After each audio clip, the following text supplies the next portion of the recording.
Hi, everybody, and welcome to our virtual presentation today, Measures Matter, Exploring Direct versus Indirect Measures, presented by our Director of Analytics and Research, Dr. Sherry Woosley. We had a couple technical issues recording this today, so we're giving it to you as a recording. There won't be a question and answer at the end, but you can, of course, email us with any questions you have after the fact. All right, Sherry, take it away. Thanks, Kinsley. And thanks for listening in. We are going to be talking about direct and indirect measures. We're going to focus the conversation on student learning. Obviously, you can use measures to, measure other things like satisfaction and experiences, but I really want to talk about student learning because that's where this question of direct versus indirect tends to arise, is around student learning, sometimes around accreditation or program review. So we also have quite a wide variety of folks who have been interested in this topic. So I'm going to be pulling examples from a lot of different things, but it probably doesn't matter where my example comes from.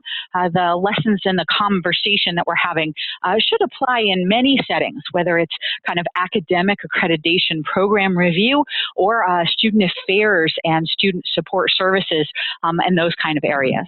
So let's get started. Here's our quick plan. I do want to talk about direct versus indirect because that tends to be how the conversations come up. And I want to do some definitions so that we're all kind of on the same playing field by what do we mean when we say a direct measure. I'm also going to give you some concrete examples so that when you think of that definition, you also think of what they could be. And we'll talk about the pros and cons, strengths and weaknesses of each type of measure, because fundamentally, although a lot of people pose this as an either or, you have to do one or the other or one's better than the other, that's not exactly true. And it makes sense to understand where are direct measures most effective, where do they have benefits, and where do indirect measures really have kind of a powerhouse of abilities, so that as you kind of enter these conversations or have these conversations, you have a good sense of where the pros and cons lie. And then I want to talk about either myths. I don't know if they're exactly myths, but the things that I've heard through the years said about direct or indirect measures or assessment of student learning. And I want to take each of those kind of very common phrases that we've heard over and over again and unpack them a little bit. And in some cases, I want to contradict, and in some cases, I just want to clarify them or maybe dig a little bit deeper into them. So that's going to be kind of the plan of attack. I probably don't have a full hour's worth, particularly since we're not going to do kind of open questions today. So hopefully this will be kind of a dense, compact, lovely little conversation. First, I think we do need to address this issue of why are we even having this conversation about direct versus indirect measures? This is a conversation that through the course of my career has come up over and over and over again, primarily around accreditation or program review, whether it's a departmental program review, a college, or even institutional kind of accreditation or review of things. And what tends to happen is that statements get made or conversations happen that have to do with comments such as, well, you have to have direct measures, or indirect measures can't do this, or whatever the conversation is, and those comments get thrown out into the conversation and sometimes stop the conversation. So I think it's important to have a conversation about what do we all mean by direct and indirect, and are we clear about that? And what are the strengths and weaknesses of both, so that we can sort of start that conversation up again when one of those kind of comments gets made, and so that we can have confidence about the decisions we're making. Fundamentally, when you think about student learning, I mean, the idea is to do the best possible job in terms of understanding student learning and improving student learning, and to do that, having good measures matters. Okay, so understanding the power of these two different kinds of measures, even where they overlap and how they can play together, can obviously make us more successful in those areas. So that's why. Let's talk about direct measures, and let's talk about a definition of them and some examples. Fundamentally, the thing with direct measures is to kind of keep in your head is that it allows the student to demonstrate what they've learned. So the student is going to do something that shows you that they have learned whatever we're trying to teach them, right? So oftentimes what this means is that they're going to do some sort of actual work, do some sort of demonstration where they show you things. Okay. Now, one thing to keep in mind is that just because the student shows that they've learned something doesn't mean it's a measure or it's assessment until somebody kind of evaluates it. And so you have this notion of a reviewer or some sort of piece, in the case of a test, you have a key that demonstrates, that they got the answers right. So you've got this sort of two-part component to a direct measure. One is the actual demonstration, and one is the evaluation of that demonstration by a reviewer or by a rubric, by a process, by a key, something. Okay. Now, when you think about the exact kind of concrete things that are direct measures, I think the one that everybody's familiar with is some sort of standardized test or exam. So, we see those, all the way back in elementary school. My kids are taking exams on math, and it shows that they've learned math, right? And they're demonstrating that learning by answering questions, showing their work, and getting those questions correct, hopefully, right? But there's other ways to demonstrate learning. One is to put together a portfolio of work. This is very, very common in fields like architecture, interior design, but we're even seeing it all over the place in teacher education, where you're putting together a portfolio of lesson plans and activities and student work based on what you've done. And so that portfolio becomes a direct measure because it's demonstrating that they've learned key concepts, right? It could also be a capstone project. Sometimes in like business, we see students do a capstone during their senior year that hits on a lot of the really important areas that they've learned in business, whether it's strategy, marketing, management, whatever it is, but they're demonstrating that they've learned those things. You also see things like performances or exhibitions. Think something like dance. The best way to show what you've learned through kind of a dance education is to dance, right? And to demonstrate that. But performances can also be things like public speaking. If you want to know if students have learned how to do public speaking and learned all the concepts that underlie good public speaking, maybe having them do a demonstration, a performance makes sense. It can also be in fields like art. You'll see exhibitions.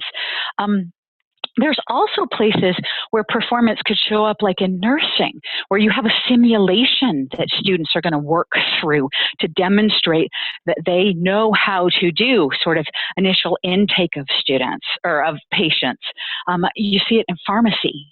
They'll do the same kind of thing. Other kinds of examples of things that could be direct measures are a thesis or even an internship. Now, don't forget, this has to go back to our definition. So the student actually has to do work that demonstrates and is linked to kind of learning objectives, learning outcomes, and then somebody has to evaluate it. So just because a student did an internship does not mean that internship is a direct measure, not until there's some sort of evaluation, some sort of reviewer who maybe has a rubric that they lay out how much the student has learned, and at what levels for different key points, but that's a direct measure, okay? When you think about kind of where this approach of demonstrations and evaluations plays really well, or what makes this a good, solid approach, one of the reasons that direct measures have such perceived value status in assessment circles is because they have this validity. They're strong, they're accepted measures. When you see someone do a really good job of public speaking, that has a credibility to somebody who's kind of watching that speech. So these kinds of measures often have that validity kind of built in because of the demonstration feature of them. Okay? One of the other sort of pros of using direct measures is they are focused. If you want an exam of critical thinking, you have to focus on a definition of critical thinking. How are we going to measure critical thinking? How are we going to put together an exam and answers that demonstrate critical thinking? And it forces some focus to this to evaluate it, just like an exam does. If you want an exam about a particular area, you've got to have the sort of right and wrong answers. You've got to have the domains kind of laid out to make sure you assess the domains that you want to in the exam. And so it creates a level of focus to evaluate it and to decide whether the student has learned or not learned. Direct measures can also really create some depth of information. If you have an exam that's got 30 questions on it, you've got 30 kind of instances of measurement, right? But even if you think about a portfolio and a rubric and you think of all the pieces that are in there and are evaluated, you really do get a good sense for what the student has learned based on all the different pieces that you're looking at, right? The other thing that's really lovely about direct measures is when they build in that feedback loop to students, which is often the case. Often if you have external reviewers come in and review, architecture projects or engineering projects, those reviewers provide feedback to the students. So it not only becomes this lovely direct measure of their learning, it becomes a learning opportunity as well. So students engage in it in a way and get kind of value from it that sometimes other processes may not. So there's a huge appeal of direct measures because they're strong, they're valid, they have some depth, and they can be a learning opportunity that seems to fit, I think, with how we view education. So let's talk about some of the cons. They can be. And I always do this, they can and they may, because obviously it depends on which particular measure you pick. But these can be labor intensive for students and the sort of faculty staff reviewers, right? So if you think about something like a portfolio, putting together a portfolio is not a quick or easy process. And evaluating those portfolios is often not a quick or easy process. There's some labor involved, even if it's just mental cognitive labor. I always think of this too, like a critical thinking exam. The very nature of critical thinking is challenging. And so there's a cognitive load you put on anybody who's got to take that exam, right? So it can be labor intensive, can be. One of the other things that makes direct measures sometimes challenging is that they can be difficult with some groups. So when you're thinking about current students and they're in your class, a direct measure might not be as challenging because you build it into your course curriculum. You build it into the assignments that they do. But if you want to assess student learning in a leadership development program, workshop, series of workshops, asking somebody to, take a test related to leadership may be more difficult because you don't have that kind of tie that a course would. You don't even have the incentives of necessarily grades. But sometimes you can build it in. It can also be difficult if you want to assess learning, but you don't want to do it with current students. So imagine a scenario where I want to know about graduates who are 1 year, 2 year, 3 years out and who have been in the field, and I want them to tell me about what they learned in our program or to demonstrate to me what they've learned that they've applied on the job. There aren't many alumni who are going to come back and do a demonstration. Right? Particularly not one that's going to be evaluated. I don't know about you. I would not go back and take a critical thinking exam, even if you really wanted me to. Oh, they're hard. So it can be difficult with some groups to get them engaged in something like a direct measure, depending on what it is. The other thing is that in some cases, direct measures, because they need to be focused to get the depth of information, they can sometimes lack breadth. Think of a scenario when you're talking about a 4-year academic program and you want students to learn all kinds of different things. How do you build all of those different areas into a single direct measure where they demonstrate knowledge in all of those areas? It can be challenging, right? So in some cases, they can lack breadth. So we did direct, we did definitions, we did examples, we did some of the pros and the cons. Obviously, they're going to vary depending on which direct measure. But let's unpack indirect measures for just a bit. Indirect measures, in contrast to that sort of demonstration of learning, indirect measures provide students the opportunity to reflect on and describe their learning. So instead of asking a student to show me what they can do or what they know or what they've learned, I'm going to ask a student to talk about it or to reflect on it or to process it or to tell me what they've learned. Okay? So this is, and just to give you a couple classics, I mean, obviously surveys, but even sort of through conversations, can they talk about the progress that they've made? Can they describe it? And can they help me to measure it if I'm the measurer, right? One of the things that's kind of nice about indirects, and this is one to sort of put in the list of the definition, is that because it's an indirect measure, sometimes we're not only providing the student the opportunity to reflect on learning, we're asking other groups. So maybe we're asking alumni to reflect back, or we're asking employers to reflect on what our students know when they get there. So we can ask different people to sort of do that reflecting or describing of learning, not just the student. Okay. So examples. Surveys, of course, and this is, I think, extremely common. And many people, when they say indirect measures, they think surveys. Okay, but there are other examples, and there's a few here. Interviews, where you sit down and you talk to somebody about what they learned, how they learned it. You follow up on different dimensions of learning, and you have kind of a conversation, maybe one-on-one. You can also do focus groups. So kind of having a conversation with multiple students about what they learned and where they got depth and how they got it and what's making sense, what's kind of common experience, having a conversation about their learning. You can also have students do it on paper.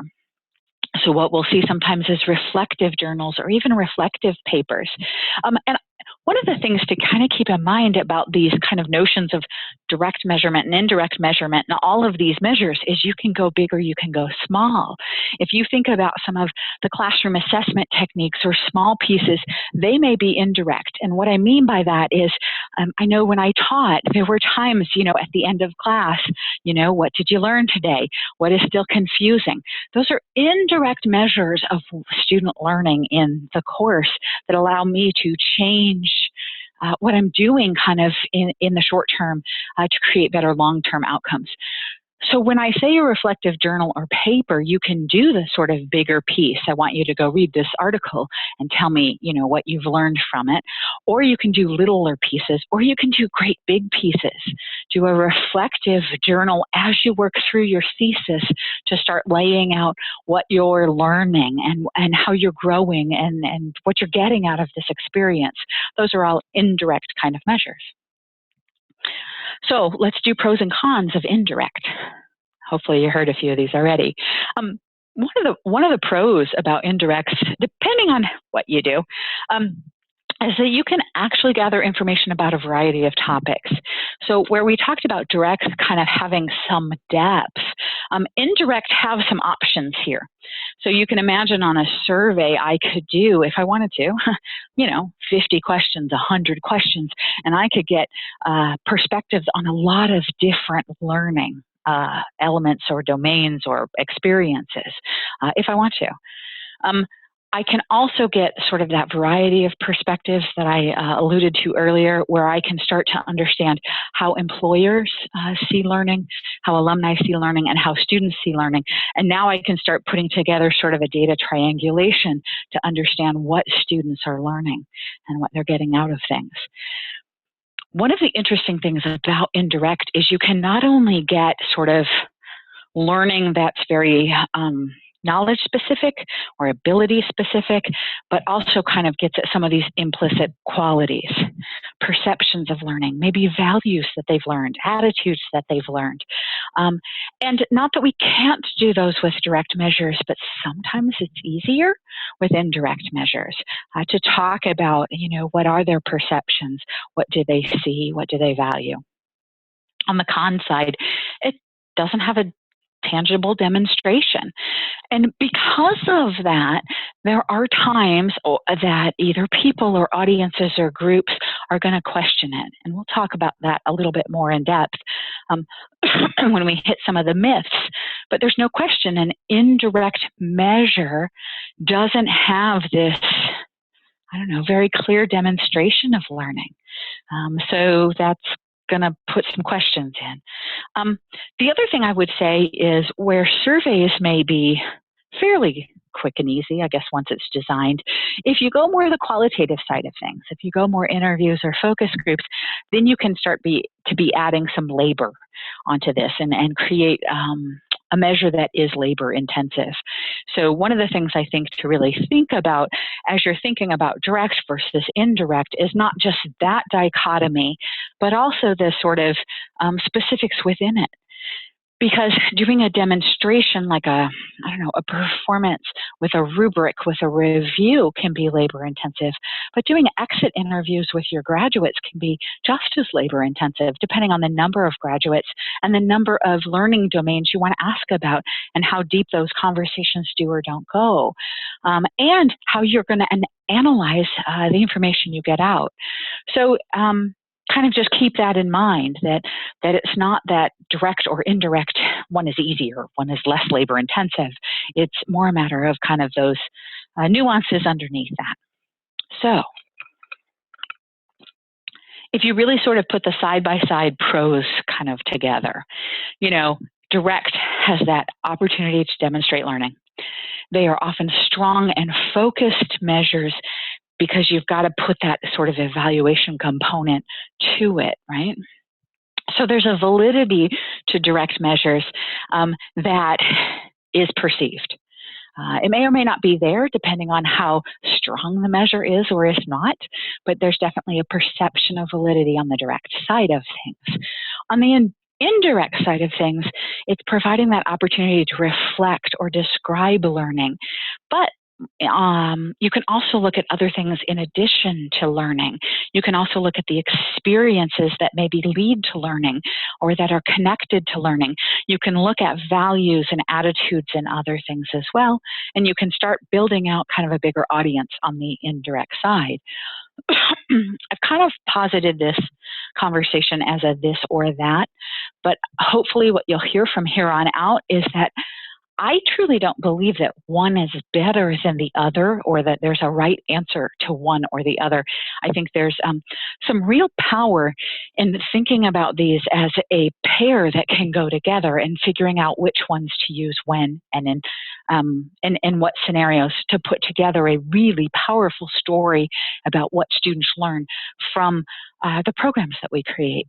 So let's talk about some of the myths or statements that you may have heard, that I've heard, that I've probably even made in conversations. And let's unpack those a little bit so that we understand where they're hitting the mark and maybe where they're missing the mark. So let's start with our first one. The first one that I've heard numerous times over the last 10, 20 years is that indirect measures cannot assess learning. There is a sense sometimes, and this shows up in different ways in conversations. Sometimes people will say surveys can't measure learning. But what they mean is indirect measures can't measure learning. They don't measure learning. Sometimes they say they don't measure learning. I hope you saw from my previous slides that this truly is a myth. There's no question that both direct measures and indirect measures can measure learning, and actually both can do it very effectively. So the issue here, honestly, is not that it can't, because there's no question it can. The issue to me becomes more about kind of does it do it well? And we'll talk about that in the next myth.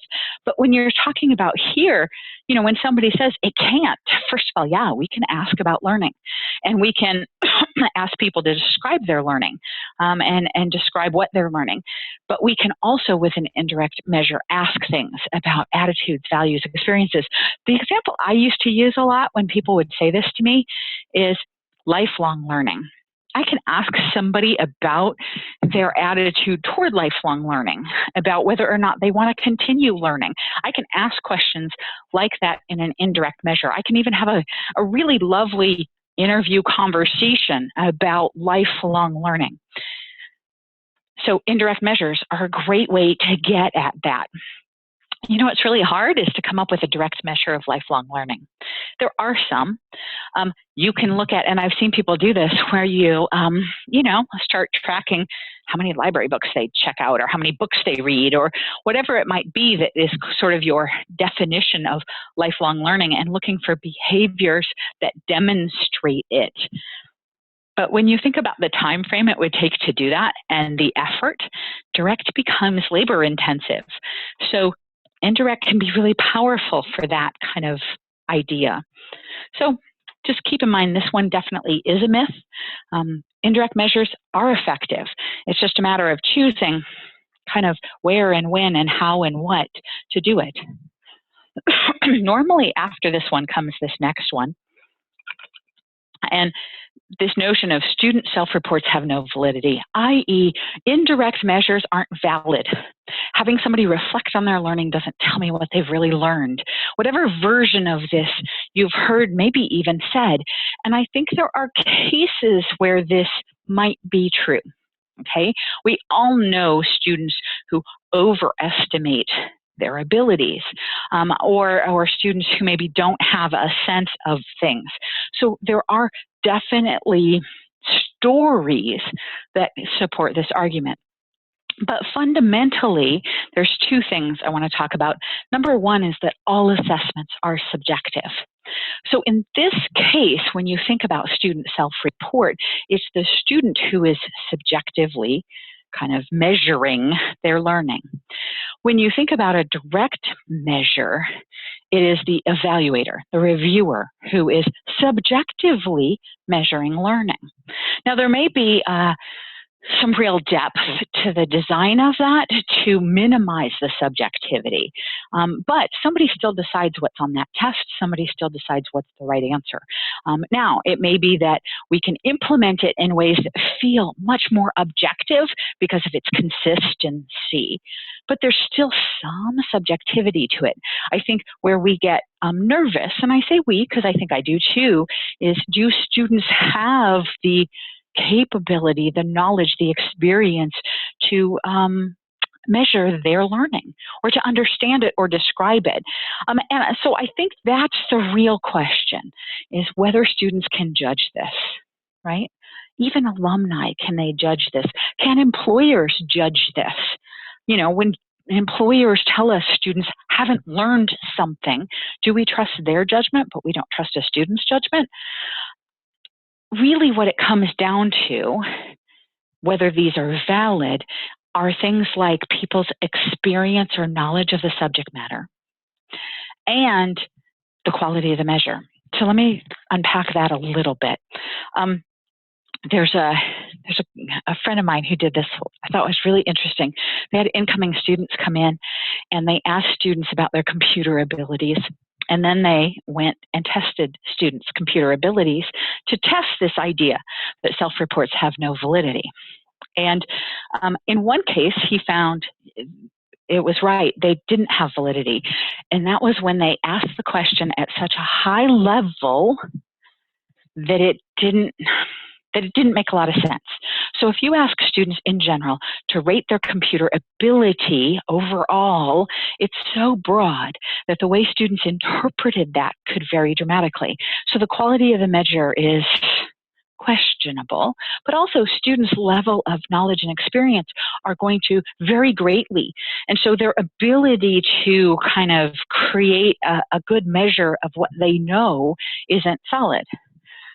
Think about it. You can ask my 9-year-old about her kind of knowledge and experience with computers, and she's going to answer it from within the perspective she sits, which is other 9-year-olds who play Minecraft, and she's going to put kind of her evaluation on her computer skills.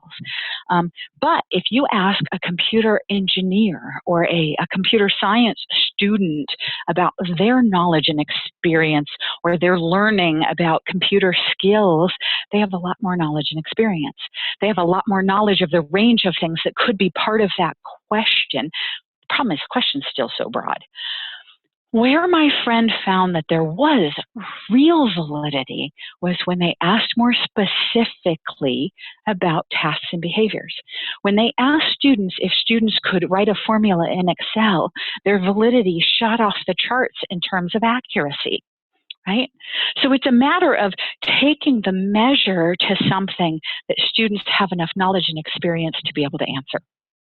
So let's take this into one other kind of domain just to help a little bit. If you think about incoming nursing students and you ask them about nursing educational outcomes, but they're incoming students, they may or may not be able to answer it. But at the end of 4 years, can they answer their ability to do the necessary steps for an intake of a patient?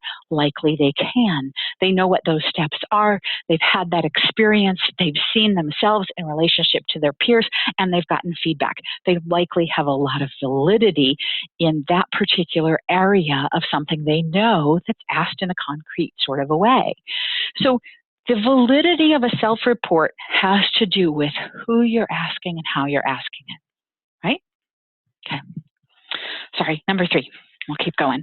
Direct measures are hard. You heard me say this a little bit, but I think there is some validity to this, but some not validity to this. The reality is any measure can be hard, okay? Any kind of evaluation can be difficult depending on the resources and expertise it takes to do it. Where direct measures are harder versus easier are situations such as there is no standard tool out there already. If there is a standard tool that's out there and that's been tested and validated, that's going to make a direct measure a lot easier. But if there isn't one and you're going to have to create one, or you're going to have to create a simulation, that's going to be a lot more work, right? It's also going to be harder or more labor intensive if whatever method you're using requires significant reviewer resources. So if you're doing a writing competency exam and you're going to have to do this for tons and tons of students, and you're going to have to train people on how to use the rubric and how to measure kind of the writing competency level based on an essay using that rubric, there's probably some significant timing in terms of training, let alone the number of people to review the number of essays, right? The other reason that these can be hard is if you don't have a good way to involve students. If it's part of the capstone course, it's built in, you can involve students. But if you don't have a course or you don't have a mechanism for getting them all together, even if you're choosing a standard exam that doesn't require a lot of reviewer resources, you still got to get students in to take the exam. So how are you going to do that? And depending on what you have available and don't have available, it could be hard, not necessarily hard. Right? Same is true with interviews. If you were thinking indirect measures, if students don't want to come in and you don't have a mechanism to get them to come in for an interview, that's still going to be hard. All right, number 4. This is one that isn't specific to, it doesn't mention direct and indirect, but I think it's an important concept because it fits right in. For some reason, pre and post tests have become kind of this holy grail in many circles, that they're the only way that we can measure learning. This is not even just the best, it's the only. So we're going to take direct measures and we're going to go, I have to have both a pre and a post. I can't just have a post. I want to unpack this one a little bit because it's taken on that kind of, I don't know, that holy grail nature that this is the end all be all of assessment is pre and post tests. There's no question pre and post tests can measure learning, but the thing to keep in mind is they measure one aspect of learning. They measure growth. They measure your change from point A to point B. And that can be extremely valuable, but it can also be not exactly what some people want or need.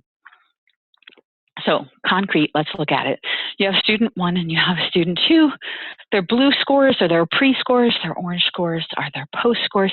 And if you look and if you think about this notion of pre and post as the measure of learning, student 1 has large growth. Student 2 has a minor growth. Student 1 is considered sort of a success, and student 2 not so much, right? Now, because pre and post emphasize growth, frankly, for all of it, what it misses is another concept of learning that we call competency. So if you were thinking competency, and if you put the competency like the student had to have 80% of the test correct, only student 2 meets the competency level.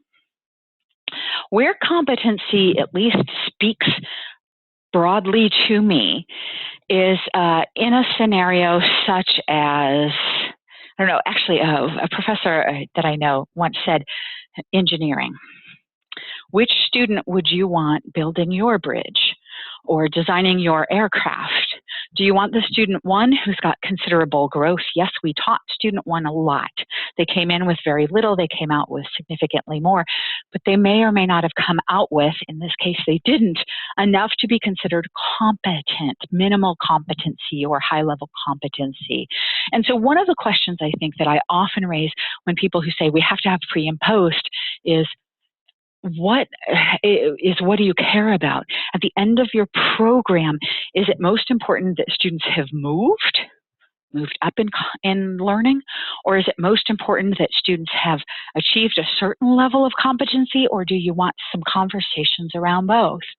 Because if you want the competency, if you want a sense that all students perform at a minimum of this certain level, then you don't need pre and post, you just need a post.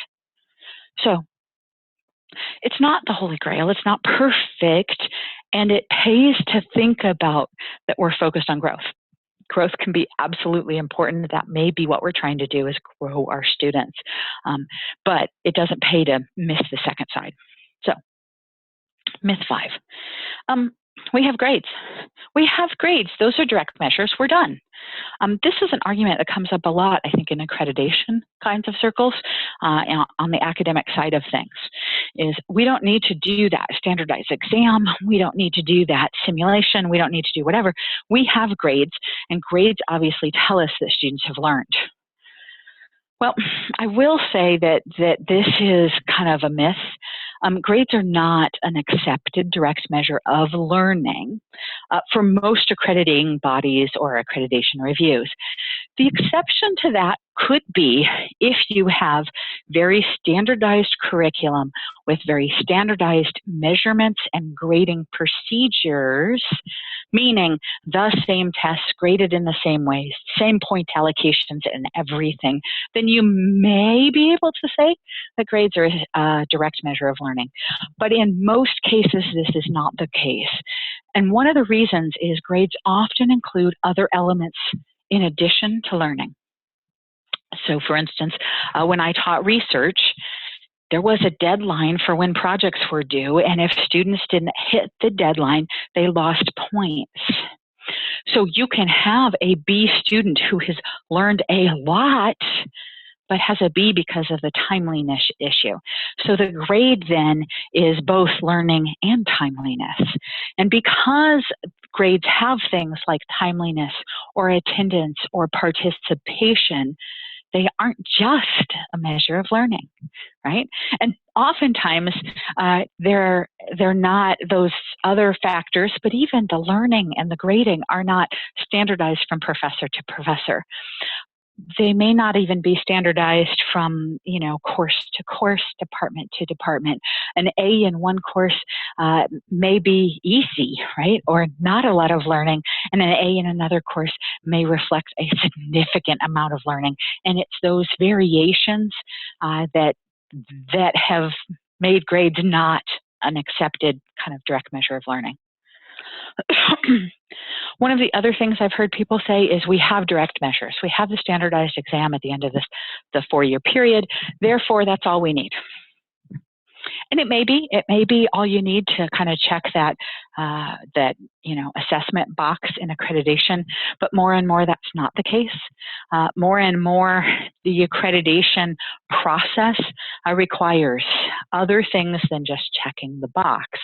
And fundamentally, what we're seeing over and over again is that it's likely that particularly a single direct measure is just plain not enough. And so when you pair it with other things, it becomes more powerful. So not only do we understand, how much students have learned or what level they're performing, we start to understand why and where and how so that we can improve our efforts. So asking students to reflect on the process of a thesis so we can get better at creating thesis experiences that create more learning. Even if you look at the exams and you start looking at a standardized exam, where are our students getting things? Then you start mapping things back to other courses, maybe even building in course evals so we can figure out which courses are contributing to the learning that we see. So pairing things, and not only just pairing, but kind of broadening it out is often the best approach for most folks. There's no question direct measures provide that strong focused evidence of learning. But how about, multiple aspects? How about the values and attitudes that are part of our learning objectives that may not be apparent on an exam? How about getting perspectives from alumni, from employers, asking them to reflect back? Because when we graduate from a program or even finish kind of at the institution, we may think we have great leadership skills, great engineering skills, great business skills, but when we get out into the work world, we figure out some of the holes maybe that we didn't develop that we might have wanted to. And indirect measures can help with some of those why questions. Where did we get it? Why did we get it? Why didn't it work? What other aspects of our learning environment are helping support our learning? You can get those with indirect measures. So a couple takeaways. Direct and indirect can absolutely both be used to assess learning. There's no question that they're both valid approaches, both useful approaches. Neither direct or indirect is right. Each has both pros and cons. And within each kind of group, there's lots of different options. So a survey may be the best choice, or maybe you want a simulation, or maybe you want a combo. So there's lots of options there that it pays to understand what you're trying to accomplish and how to fit those in. And yeah, the best approach is usually some sort of combination as we're trying to answer questions and improve what we're doing. So since we are recording this, I am not going to take questions at this point. Feel free to email us questions, and then I'll respond to those in that way. A couple other things to just sort of keep in mind is if you want to continue the conversations, I personally, Sherry Woosley, am on LinkedIn. You're welcome to connect with me. But we also have a website where you can register for all different kinds of webinars that we're doing, educational webinars, or if you want to see some of the content of things we're doing. There's also blogs and research notes and other things. My team and I are heading to a couple of different upcoming conferences. If you're going to the Association for Institutional Researchers in Washington, D.C. in about 2 weeks, we'll be there. There's a MapWorks conference where we're going to be talking about the student success platform that we work with. in Orlando, and then Aku, Hawaii. So that's for our Housing and Res Life colleagues. I will be there in Providence, as will one of my team members and even some other folks from around the company. Just a quick overview of who we are and what we do. We are dedicated to helping institutions improve retention, success, and the overall student experience.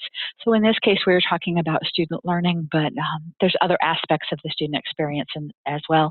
We have easy-to-use, hosted software solutions, research-based, rigorously tested, validated, and highly reliable instruments and predictions and all kinds of things.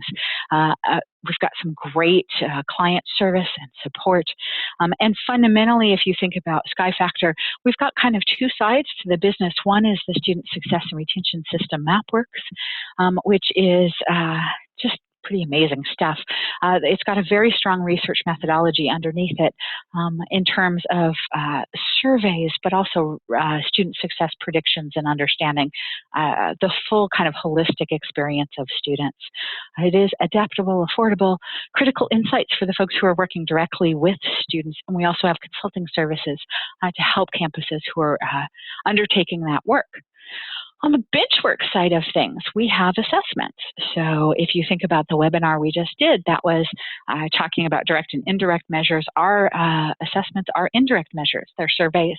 We have surveys of students, alumni, employers, both on the academic side of things, so teacher education, nursing, business, engineering, as well as student affairs. So our Housing and Res Life folks, but also all sorts of different student affairs areas, rec services, leadership development, bunch of different ones over there with the survey content, all sorts of great reporting that's aligned to those professional and accreditation standards.